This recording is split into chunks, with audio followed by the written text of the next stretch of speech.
C'est toujours un plaisir de revenir dans la ville d'origine. Hein. On voit la famille, les amis et tout. Là aujourd'hui on est de passage à la Team Aflalai, SoFight, dans leur salle. Donc on vient se préparer, ça fait de nombreuses années quand je reviens sur Angoulême. Je passe toujours dire un petit coucou et puis c'est rythmé d'entraînement matin-soir. Donc on en profite quand on revient au bercail comme on dit.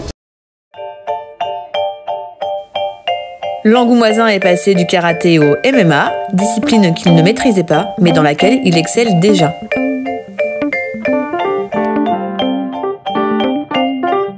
Il y a à peu près 2 ans que j'ai commencé le MMA. Comment je suis arrivé au MMA? Donc j'ai eu une longue carrière d'abord pour commencer dans le karaté à haut niveau. J'étais en équipe de France, j'ai été titré européen et puis mondial.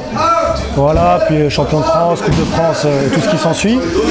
Et puis malheureusement on a pris une décision par rapport au JO de 2024. Le karaté ne reste pas dans le programme olympique. Donc moi, après cette décision, le choix a été fait, le seul rêve qui nous restait c'était le rêve olympique. On n'y est pas pour 2024, donc j'ai décidé d'arrêter le karaté et puis me reconvertir dans le MMA.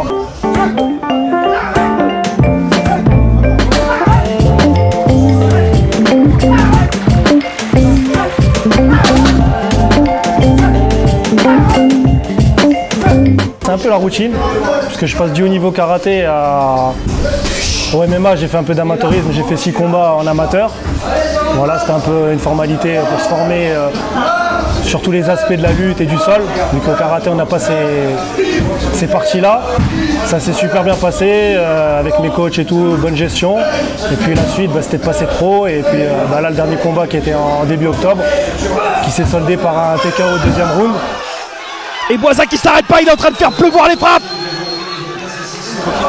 Et donc maintenant on cherche la continuité, step by step.